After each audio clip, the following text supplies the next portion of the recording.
ఆ కోట్ ఎందుకు, ఆ బైబిల్ ఎందుకు, ఆ పాస్టర్ అనే తోక ఎందుకు, ఒక మాట ఎందుకురా, మనం మారేద్దాం, సరే మారిపోదాం ఒకటి అడుగుతాను సార్, మారిపోదాం అన్నాడు. సార్ నేను ఒకటి అడుగుతాను, మీరు ఫ్రాంక్ గా క్లియర్ గా చెప్పాలి.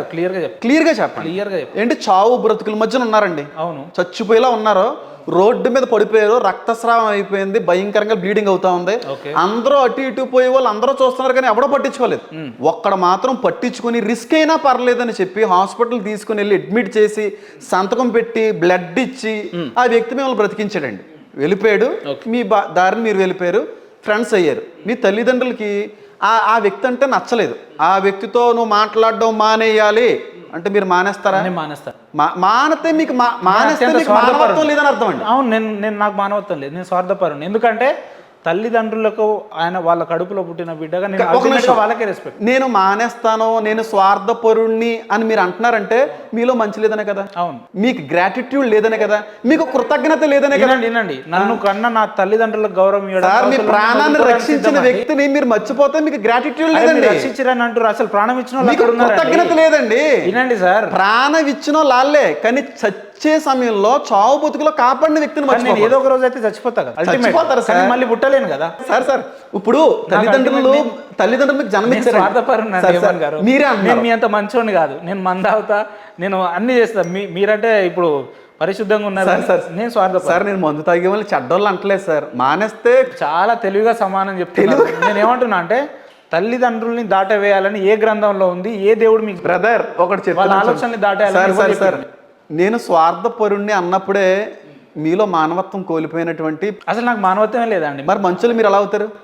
మానవత్వమే లేదన్నప్పుడు మీలో మంచి ఎలా ఉంటుంది? మానవత్వం లేకపోతే మనిషి ఎందుకు గారు? మానవత్వం కోల్పోతే మనిషి అనరండి, మృగం అంటారండి. మానవత్వం ఎవరికి ఉంది ఇప్పుడున్న సమాజంలో? అట్లా ట్రాఫిక్ ల దగ్గర ఎవరు అడుక్కో తినే వాళ్ళు ఉండరండి, అందరికీ ఉండదు సార్. ఇప్పుడు తల్లి గారు తండ్రి గారికి మనం జన్మించినా చచ్చిపోతామండి, కానీ చనిపోయిన తర్వాత కూడా నిత్య జీవం ఇచ్చేవాడు దేవుడు. అదే ఉదాహరణ మాల్దాం, రోడ్డు మీద మీరు ఏదో నడుచుకుంటూ పోతున్నారు, ఒక్క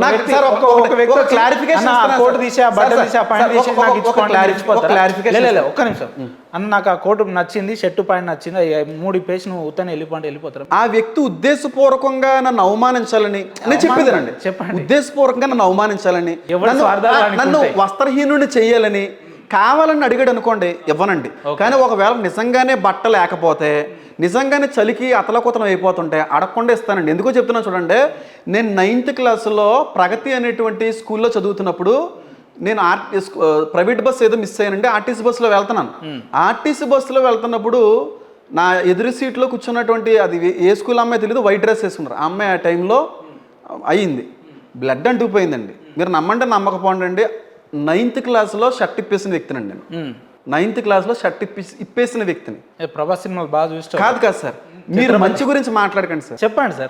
మా పెంపకం అలా పెంచారు సార్. మరి మీ పెంపకం అలా పెంచితే మీరు ఇష్టానుసారంగా మందు తాగడం, అమ్మాయిలకు లైన్ వేయడం పడిపోయింది సార్. నేను తల్లిదండ్రులు ఒక టైం వరకు మాట్లాడతారు. ఒక మనిషి ఎప్పుడు పాడైపోతాడో తెలుసా సార్? తల్లిదండ్రుల యొక్క చేతుల్లో ఉన్నంతకాలం, వాళ్ళ సంరక్షణలో ఉన్నంతకాలం బాగానే ఉంటారు సార్.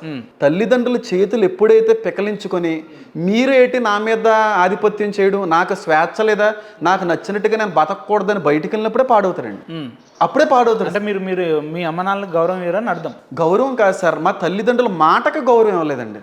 మా తల్లిదండ్రులు అంటే ఇష్టమే సార్, మాటను గౌరవించలేకపోయాను సార్, పాడైపోయానండి. మళ్ళీ అదే తల్లిదండ్రులు ఏడుస్తుంటే తట్టుకోలేకపోయానండి. నేను చచ్చిపోయే లోపు నువ్వు మారితే చూడాలని ఉందరా అంది మా అమ్మ. ఆ మాట నన్ను మారాలని అనిపించిందండి. మారలేకపోయింది సార్. అప్పుడు దేవుణ్ణి అడిగాను, మారాలని ఉంది, మార్చడం నీకు ఇష్టమైతే మార్చు, లేదంటే ఇలాంటి పాపాత్ముడు బ్రతకడం వ్యర్థమని తీసేసుకోమని అడిగానండి. దేవుని అడిగిరా? దేవుడికి నాతో ఉపయోగం ఏముందేమో అండి, మార్చాడండి వాడు. దేవుని అడిగిరా మార్చమని? ఏది అడిగినా దేవుని అడుగుతాను సార్. మాట్లాడతారా రోజు? అంటే మాట్లాడేవాడే దేవుడు అండి. అంటే ఎట్లా ఫోనా? మళ్ళీ చెప్తాను, మాట్లాడేవాడే దేవుడు, మాట్లాడని వాడు దేవుడు కాదు. అయ్యో రామ, అట్లాగా సార్, మీరు దేవునితో మాట్లాడతారా అంటున్నా. దేవుడితో ఎందుకు మాట్లాడను సార్? మాట్లాడకపోతే ఫోన్ ఎట్లా ఏమన్నా? దేవుడు మనిషి అనుకోండి, ఫోన్ లో మాట్లాడతాం. మీతో ఏ రూపంలో మాట్లాడతాం? దేవుడు ఆత్మ స్వరూపే అండి. ఓకే. బాప్తిసం పొందుకున్న తర్వాత పరిశుద్ధాత్మ అనేటువంటి వరం ఒక వ్యక్తి పొందుకుంటాడండి. ఆత్మ మూలంగానే వాక్యం అర్థమవుతుంది, వాక్యం వివరించగలను మీరు సార్. దేవునితో మాట్లాడితే సార్, ఒక తప్పులేదు. నిమిషం సార్. అమ్మ తేజ లాంటి వ్యక్తి- దేవుడు అనేవాడు నిజమని నిరూపించడానికి ఒక మాట చెప్తున్నాను సార్. నేను బైబిల్ ట్రైనింగ్ అయ్యానని మీరు అనుకుంటున్నారా? నేను బైబిల్ ట్రైనింగ్ అవ్వలేదు సార్. ఓకే. జీవితంలో ఎప్పుడు బైబిల్ వెంబడించలేదండి, ఏ పాస్టర్నే తిరగలేదండి, ఒక రోగ్యేనండి. కానీ అలాంటి వ్యక్తి ఇంత స్పష్టంగా వాక్యాన్ని ఇంతగా వివరించగలుగుతున్నానంటే దేవుని యొక్క సహాయం ఉంటేనే తప్ప జరగదండి. దేవుడు మాట్లాడుతున్నాడు కాబట్టి నేను ఈ రోజు మీతో మాట్లాడగలుగుతున్నాను. దేవుడు ఉన్నాడు. దేవుడు నా ద్వారాగా మాట్లాడకపోతే మీ ముందు నేను ఓడిపోతానండి. అంటే ఇప్పుడు మీరు మాట్లాడి దేవుడు ప్రతిదీ దేవుడు మాట్లాడు. మంచినీళ్ళు లేరు రే బాబు, ప్రతిదీ దేవుడు మాట్లాడుతాడు. మంచినీళ్ళు కాకపోతే మాసే ఇవ్వండి. అట్లాగా సార్, అంటే మీరు మాట్లాడిన దేవుడే సార్. మీరు బైబిల్ వివరణ కోరారండి. అంటే దేవుడు ప్రతి చోట ఉంటాడు. బైబిల్ని బైబిల్ని బ్యాడ్ చేద్దాం అనుకుంటే బ్యాడ్ అవ్వనవనండి. నేను నాకు అటువంటి ఉద్దేశం లేదు. దేవుడు బైబిల్లో కొన్ని విషయాలు బ్యాడ్ గా కనబడుతున్నాయి, అవి బ్యాడ్ కాదు. దేవుడు ఉన్నాడా? బ్యాడ్ కాదని నిరూపించడానికి. మీలో దేవుడు ఉన్నాడా? దేవుడు ఉన్నాడా అండి? నాలో దేవుడు ఉన్నాడో లేదో లే ఇందాక అన్నారు కదా నాతో మాట్లాడిస్తున్నాడు. దేవుడు ఉన్నాడా? మీ ఖచ్చితంగా ఉన్నాడు. నాలో ఉన్నాడా? అతనిలో ఉన్నాడా? సార్ లేదు పరిశుద్ధాత్ముడు. మీరు తత్వ సిద్ధాంతం నమ్ముతామండి. ఆయన ఏమంటే నీ హృదయం అనేటువంటి తలుపు బయట ఉన్నాను నేను, ఒకవేళ నువ్వు తలుపు తీస్తే నీతో పాటు ఉంటానన్నాడండి. నేను ఆ తలుపుని తీసానండి. దేవుడి గురించి క్రైస్తవ్యం గురించి బలవంతం అంటున్నారండి. ఎక్కడ కూడా ఎవరిని పిచ్చోళం చేయడానికి నేను చూపిస్తానండి అలాంటి రిఫరెన్స్లు బోల్డ్. హృదయం బయట ఉన్నాడు, తలుపు తీస్తానే వస్తానంటున్నాడు తప్ప నేను తలుపు తీసుకొని వస్తానంటలేదండి. అది బలవంతపు మత మార్పిడి కాదండి, బలవంతంగా ఒక వ్యక్తిని దేవుళ్ళో నడిపించడం కాదు. మీ అంతటి మీరుగా ఇష్టపడితేనే నేను వస్తాను మీ దగ్గరికి అంటున్నాడు. బలవంతంగా ఒక వ్యక్తిని నేను లాక్కోవాలి అంటలేదు. అలా అనుకుంటే తలుపు బయట ఉండవలసిన అవసరం లేదు, తలుపు బ్రద్దలు కొట్టుకుని రాగలిగే అధికారం ఉంది ఆయన. ఈ సృష్టికర్తే దేవుడు అయినప్పుడు దేవుడు ప్రతి చోట ప్రతి ప్రదేశంలో ఉంటాడు కదా అన్నాడండి. ఉంటాడు కదా ప్రతి చోట కాదు. ఇప్పుడు మన ఇద్దరం ఆయన కోసం మాట్లాడుకుంటున్నామండి, మన ఇద్దరి మధ్యన ఆయన ఉన్నాడండి. అన్న మీరు ఇంత నన్ను చూసి ఆయన సంతోషిస్తున్నాడో లేదో నాకు తెలియదు, కానీ మిమ్మల్ని చూసి మాత్రం చాలా బాధపడుతున్నాడండి దేవుడు. ఎందుకు మీకు వాట్సాప్ ఏమైనా మెసేజ్? వాట్సాప్లో కాదండి, అంత అమాయకులకి ఇంతగా వివరిస్తున్నా, ఇంతగా దేవుణ్ణి రుజువుపరచడానికి ప్రయత్నిస్తున్నా, మీ హృదయాలు దేవుడు ప్రతి చోట ఉన్నాడు అని చెప్పే మీలాంటి పాస్టర్లే అమాయకత్వంతో ఉంటున్నారు అని చెప్తా. ఎందుకంటే నేను ఒక నాస్తికుడిని ఇదే ప్రశ్న అడిగితే దేవుడు ప్రతి చోట ఉంటాడు ఆయన ఏమన్నా తెలుసా? దేవుడు కనుక ప్రతి చోట ఉంటే నా భార్య స్నానం చేసే ప్రదేశాల్లో దేవుడు ఉండొద్దు అని చెప్తా, నా బిడ్డ స్నానం చేసే ప్రదేశాల్లో లేదంటే తను వ్యక్తిగతంగా చేసే పనులలో అక్కడ దేవుడు ఉండొద్దు అని చెప్తా అని అన్నాడు. ప్రతి చోట కనుక దేవుడు ఉంటే ఇప్పుడు మన వ్యక్తిగత వివరాలన్నీ దేవుడు చూస్తున్నట్టే కదా. మరి దేవుడికి సెక్షువల్ డిజైర్స్ ఉండవండి. సెక్షువల్ డిజైర్స్ ఉన్నవాడు దేవుడు అవడండి. ఎందుకు? ఒక ఆడదాన్ని చూసి వ్యామోహపు ఆలోచన వచ్చిందంటే ఆ వ్యక్తి దేవుడు అవడం అన్న పెద్ద స్టేట్మెంట్. ఖచ్చితంగా చెప్తాను. మీరు అందరూ హైందవ మాట్లాడుతున్నారు, హైందువుల గురించి మాట్లాడలేదండి. దేవుడు అనేవాడు దాంట్లో ఉంటారండి. మా శివుడు ఎట్లుంటే శివుని పక్కన మా నమ్మకాన్ని బట్టి ఆయన ఎందుకు అంత అతి పరిశుద్ధుడు అయ్యాడంటే ఆయన 1000 మంది వ్యభిచారుల మధ్యన నిలబడినా ఏ వ్యక్తితో వ్యభిచారం చేయలేదు.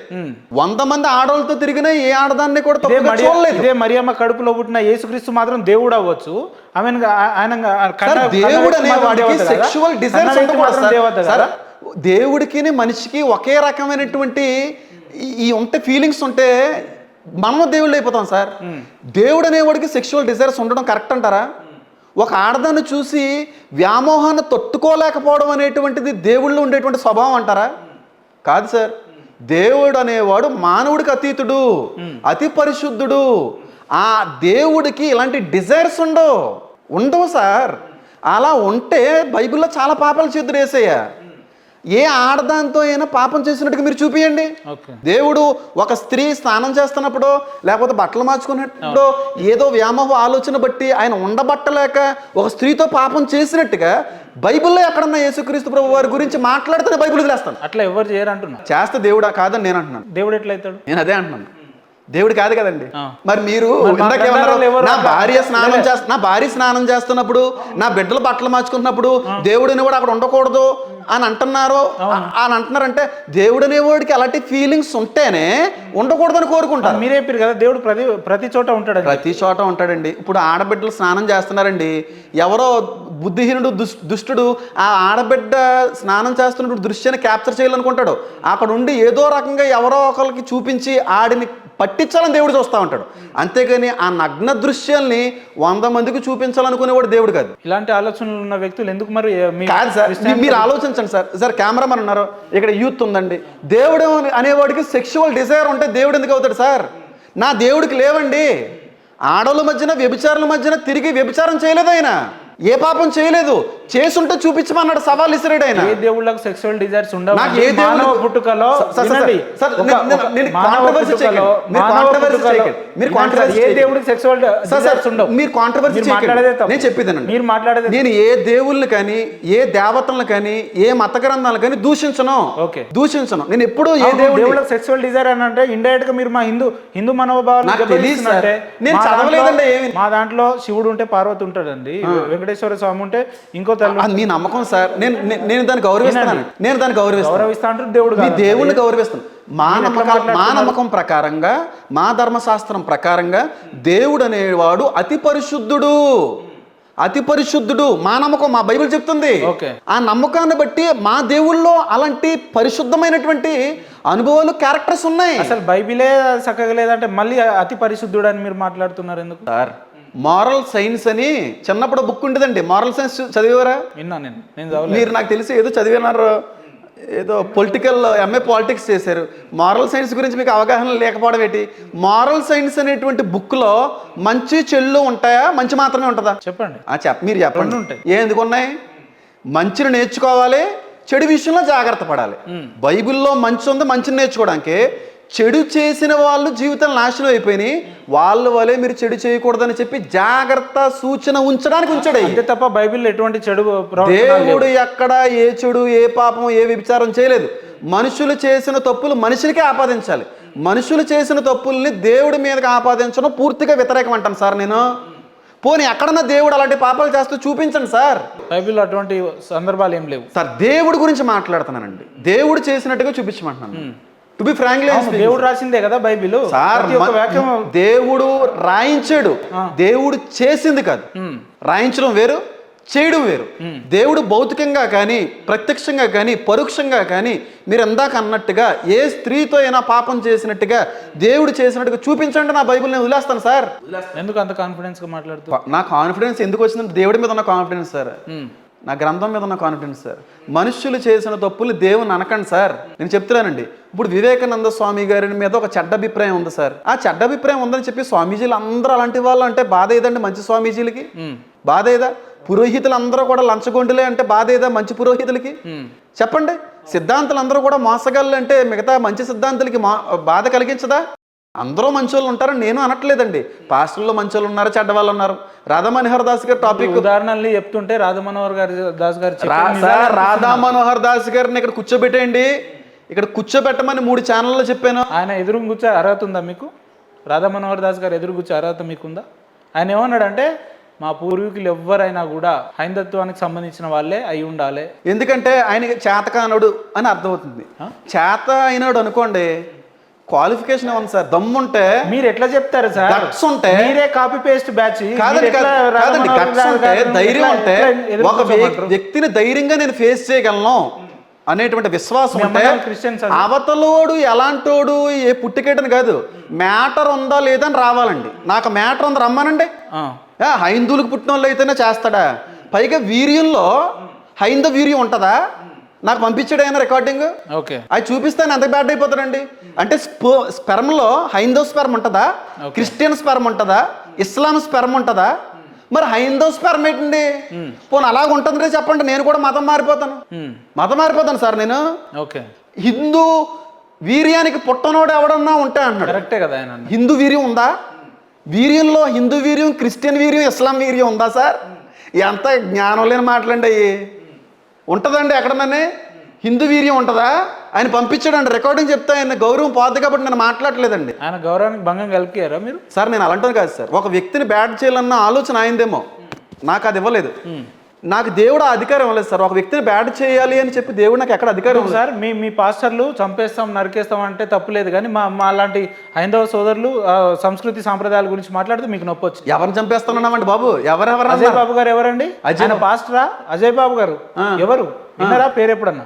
విన్నారా అంటున్నా. ఏం మాట్లాడతాడు? పొద్దున్న లేస్తే పేగులు తీస్తాం, నరికేస్తాం. ఆయన రేవంత్ రెడ్డి వాళ్ళ తమ్ముళ్ళకి తయారైంది. ఆయన ఏం మాట్లాడతాడండి? అంటే ఈ రకమైన సంస్కృతిని మీరు పోర్ట్రేట్ చేసుకుంటా హైందత్వాన్ని నెగిటివ్ చేసి అజయ్ బాబు గారు లాంటి వాళ్ళు ఎంతమంది ఉన్నారండి క్రైస్తవ్యంలో? చాలా మంది ఉన్నారు. పోనీ వాళ్ళందరి గురించి పేర్లు చెప్పండి. అజయ్ బాబు లాంటి అరే ఒక ఆయన తిడతాడు, ఆయనకు రోషం ఎక్కువ ఉంది, తట్టుకోలేకపోతున్నాడేమో, భరించలేకపోతున్నాడేమో, ఆ విధంగా విరుచుకు పడుతున్నాడేమో, అలాగని చెప్పి బైబిల్ దూషించమని ఎవరు లేరు సార్. అజయ్ బాబు ఏమో ఎమోషనల్లీ బ్లాక్మెయిల్ చేస్తాడు, ఇంకొక బాబు ఏమో ఫిజికల్గా బ్లాక్మెయిల్ చేస్తాడు, ఇంకొక బాబు ఏమో ఫైనాన్షియల్గా బ్లాక్మెయిల్ చేస్తాడు, ఇంకొక మీలాంటి బాబు ఏమో కోట్లు వేస్తాడు. అజయ్ గారిలో సార్ నా అన్వేషణ కూడా ఓకే, నేను వేసుకున్న కోట్ ఆయనకి నచ్చలేదు సార్. ఓకే, కోట్ వేసుకుని వచ్చినందుకు ఆయన ఫీల్ అయినట్టు నాకు కూడా నచ్చలేదు, ఎందుకంటే నాకంటే సార్ మిమ్మల్ని నేను డామినేట్ చేయలేనండి. మీరు మస్కులర్, మీ హైట్ వేరు. లేదు నేను ఏమంటున్నా అంటే మీ ఫిజిక్ అపియరెన్స్ వేరు, నేను సరిపోను మీ ముందు. లేదు సార్, పాస్టర్లు ఒక్కొక్క మనిషి ఒక్కొక్క బ్లాక్ మెయిల్ ముందు పెట్టుకొని వచ్చేస్తున్నారు. ఎందుకు నమ్మాలి? మిమ్మల్ని ఎందుకు అనుసరించాలి? మమ్మల్ని నమ్మకండి, పాస్టర్లు నమ్మొద్దు, బైబిల్ నమ్మండి. మీరు ఎందుకు వచ్చారు సార్? మీడియాలకు ఎందుకు ఇంటర్వ్యూలు ఇస్తున్నారు? మీరు రమ్మన్నారు కాబట్టి.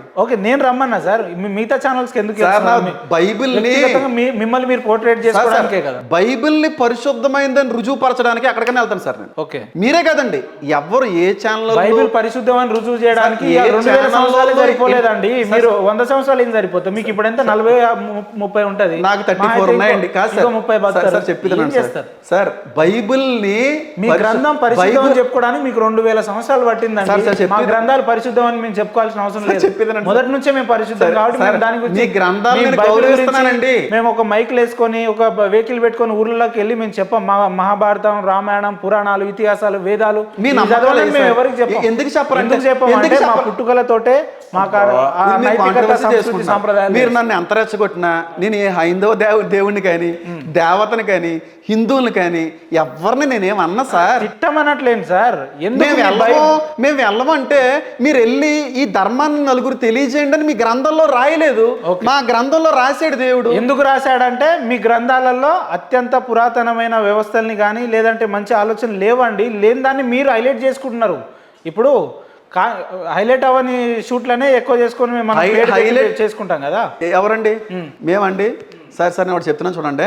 బైబిల్ పరిశుద్ధమైనది అని రుజువుపరచడానికి చెప్పండి. బైబిల్ పరిశుద్ధమైనది అని రుజువుపరచడానికి ఏ ఛానల్ పిలిచినా వెళ్తానండి.